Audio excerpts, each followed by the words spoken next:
আৰু তাত তেওঁ আইনৰ পৰীক্ষাত ফেল কৰিছিল আনকি ফেল কৰাই নহয় কিছুমান নিকৃষ্ট কাম মদ খাই ধৰা পৰা ৰাস্তাত মদ খাই তাৰে স্থানীয় যুৱতীক আপোনাৰ অশালীন ব্যৱহাৰ কৰা ৰাইজৰ ৰোষত পৰা প্ৰথম আচলতে পুলিচৰ বিষয়া বুলি ৰাইজৰ মাৰ খোৱাৰ পৰা বাচি অহা এই ধৰণৰ কামবিলাকত ৰাজমোহন ৰয় জড়িত আছে আৰু ৰাজমোহন ৰয়ৰ লগতে সেই সময়ত একে বেটছৰ একে ৰাজমোহন ৰয়ৰ সহযোগী আছিলে হিমন্ত বিশ্ব শৰ্মাৰ ভাতৃ সুশান্ত বিশ্ব আৰু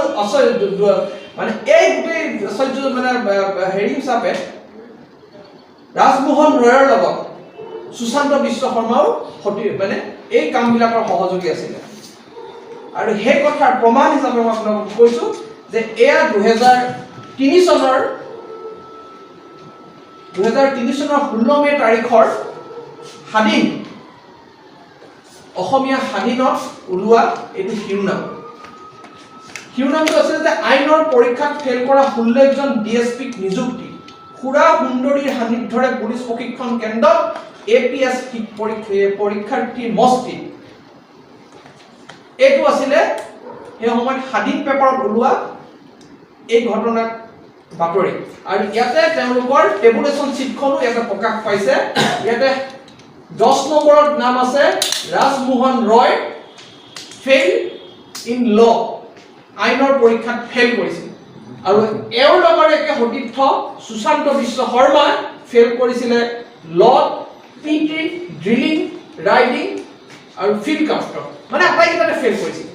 আৰু এইবিলাক ফেল কৰাৰ পাছতো এই বাতৰিত প্ৰকাশ পোৱা অনুসৰি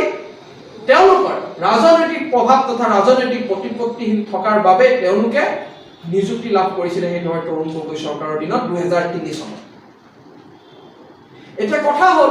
যে এই 2 নম্বৰী অসৎ অযোগ্য উপায়েৰে চাকৰি লাভ কৰা এই ৰাজমোহন ৰয় নিচিনা এছপিয়ে যি ধুলাৰ নিচিনা কামত পইচা লৈ পেলাই হত্যাকাৰী পক্ষ গ্ৰহণ কৰিলে অযোগ্য তেওঁ আচলতে নিৰ্বাচিত হোৱাৰ যোগ্য নহয় অসৎ উপায়েৰে চাকৰি লাভ কৰিছে আৰু ধুলাৰ তাৰ পিছত এনেকুৱা ধৰণৰ কাণ্ড কৰিছে তাৰ অতীত আৰু বেলেগ কিবা কিবি ঘটনা আছে এই একে উপায়েৰে চাকৰি লাভ কৰা এই 13 জন বিষয়াৰ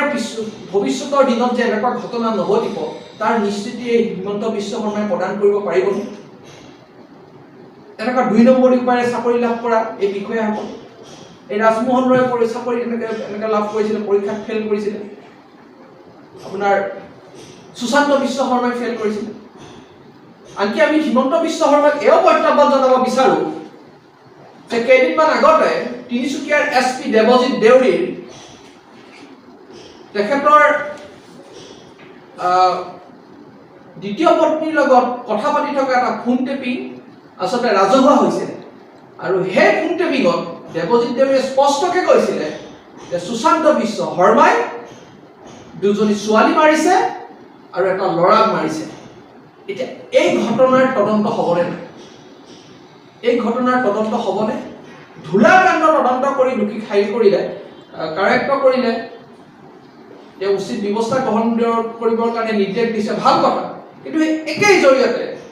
এইসকল ভুক্তভোগীয়ে ন্যায় পাবনে নাই নে মুখ্যমন্ত্ৰীৰ ভাতৃৰ সুবাদতে সুশান্ত বিশ্ব শৰ্মাই এনেকুৱা জঘন্য কাম কৰাৰ পাছত আচলতে বাচি যাব যি সুশান্ত বিশ্ব শৰ্মা পুলিচৰ ট্ৰেইনিঙত ফেল কৰিছিল তাৰ পাছত ৰাজনৈতিক প্ৰতিপত্তিহীনতাৰ ফটোৱাই তেওঁ পুলিচৰ চাকৰিত ভৰ্তি হৈছিল সময়ত অসৎ কাম কৰাৰ কাৰণে পুলিচ ট্ৰেইনিং কলেজৰ সময়ৰ ডাইৰেক্টৰে এপিএছচিলে চিঠি লিখিছিলে যে তেওঁলোকৰ চাকৰি বৰখাস্ত কৰিব লাগে কিন্তু তাৰ পাছতো কোনো ব্যৱস্থা নহল আৰু এনেকে অসৎ উপায়েৰে অযোগ্য এই বিষয়বিলাকে ভৱিষ্যতৰ দিনত এতিয়া আহি এনেকুৱা ধৰণৰ ভয়ানক কাম কৰি আমাৰ সমাজখনক কলুষিত কৰিছে গতিকে এই যে 13 জন বিষয়া অযোগ্য অসৎ উপায়েৰে চাকৰি লাভ কৰিছে বিপ্লৱ কুমাৰ শৰ্মা আয়োগে তেওঁলোকক দোষী সাব্যস্ত কৰিছে এওঁলোকে যে ভৱিষ্যত দিনত ধুলাতকৈ ভয়ানক কাণ্ড সংঘটিত নকৰিব তাৰ নিশ্চিতি হিমন্ত বিশ্ব শৰ্মাই প্ৰদান কৰিব পাৰিবনে